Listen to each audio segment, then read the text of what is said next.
For what would we give our lives? For many Buddhist monks and nuns in 1960s and 70s Vietnam, the answer was the cause of peace. Among them was Nhat Chi Mai, who, along with Chan Khong, was an associate of the Venerable Thich Nhat Hanh. Together, they devoted themselves to social change, to organizing for the basic needs of the Vietnamese people, both during and after the war. Now, the Vietnamese people included both Roman Catholics and Buddhists, and they were largely polarized. Peace was far off, and Mai was among those who chose to die for the cause of peace in the hope of bringing it near. In her book, Learning True Love, Chan reflects upon Mai's preparation for her death. Mai set before her icons of the Virgin Mary and the Bodhisattva Kuan Yin, praying that Catholics and Buddhists would work for peace, to realize the love of Jesus and the compassion of the Buddha. And Mai meditated on this poem by Thich Nhat Hanh entitled Recommendation. Promise me this day, promise me now, while the sun is overhead exactly at the zenith, promise me. Even as they strike you down with a mountain of hate and violence, even as they step on you and crush you like a worm, even as they dismember you, remember, brother, remember. Man is not our enemy. The only act worthy of you is compassion, invincible, limitless, unconditional. Hatred will never let you see the beast in man. But one day, when you face this beast alone with your courage intact, your eyes kind, untroubled, even as no one sees them, out of your smile will bloom a flower. And those who love you will behold you across 10,000 worlds of birth and dying. Alone again, I will go on with bent head, knowing that love has become eternal. On the long, rough road, the sun and the moon will continue to shine. The only act worthy of you is compassion, invincible, limitless, and unconditional. For what would we give our lives? Peter fumbles this spectacularly in today's gospel. Jesus was teaching quite openly that he was going to suffer. It was a matter of fact. It was a matter of his and our living. And the response of the Spirit to suffering is compassion. It's the presence and companionship with one who suffers. But instead, Peter does something that may be intimately familiar to us. He tries to fix it. He wants to make it go away. He clings to his own ideas of what ought to be. And rather than ease Jesus' suffering, it actually increases Peter's own. Now, like the Buddha, Jesus assumes the reality and the inevitability of suffering. He provides relatable examples like Peter, who illustrate exactly how upsetting our attachments to people and models and ideas might be.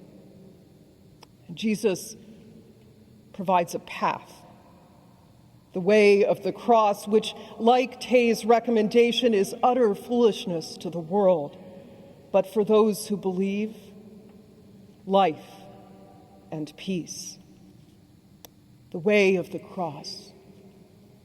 The way of the cross is the way of prayer and discernment.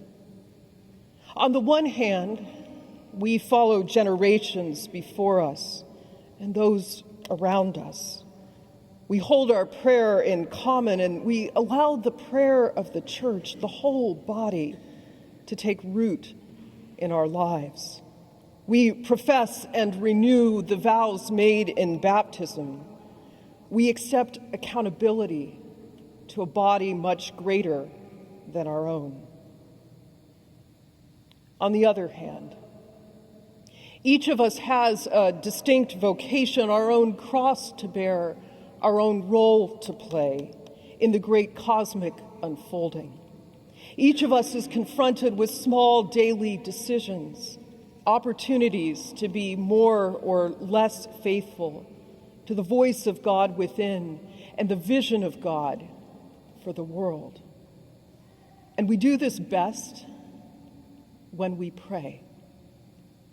The way of prayer and discernment requires us to be alone with God, to hear in the silence the echo of God's love reverberating throughout our lives, and to see clearly the attachments and cravings and habits that separate us from that love.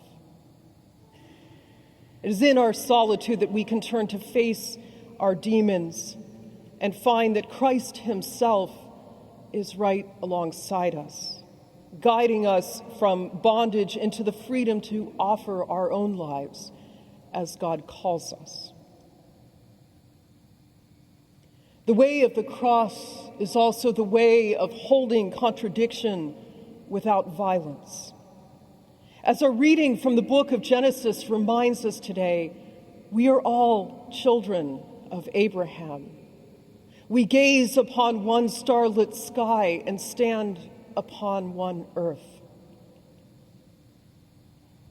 Our particularities express God's love of diversity, but our differences are not ultimate. Around, among, and within us are forces that cannot abide difference, that exploit it to polarize and demonize, and that maintain illusions about difference to justify our violence. But the way of the cross holds all of it together, what is saved and what is lost, our champions and our detractors, the righteous and the unrighteous, the sinless Son of God and confirmed criminals. It holds together Palestinians and Israelis, Republicans and Democrats, rich and poor, black and white. And so we follow the way of the cross, trusting that if it can redeem any of us, it must redeem all of us. Dorothy Day, reflecting on the integration inherent in Jesus' command to take up the cross, writes this: "So joy and suffering go together, pleasure and pain, work and rest, the rhythm of life, day succeeding night, spring following winter, life and death and life again, world without end." The way of the cross is the way of love and compassion. Mystics and sages across the centuries teach that love and compassion are the fruits of a life of prayer, integration, and discipline. By grappling with our own shortcomings and suffering, we are moved from within to walk alongside the one who suffers. We know the boundless mercy of the one who holds them. And we have so much more capacity to see others in their suffering rather than in our judgment. when we can turn to the one who suffers, come alongside them, and behold them not as a pathology to be named or a problem to be fixed, but a being to be loved, then we are on the way with Christ. For what would we give our lives? As we continue this Lenten journey, we are called to the way of the cross. And so I invite you to daily discern and pray for God's guidance, to pray for your enemies and detractors and oppressors, to call upon the saints who behold you in life and death, to return here to this table and seek nourishment from Christ, who gave himself for the life of the world. And in all things, remember, man is not our enemy. The only act worthy of you is compassion, invincible, limitless, unconditional.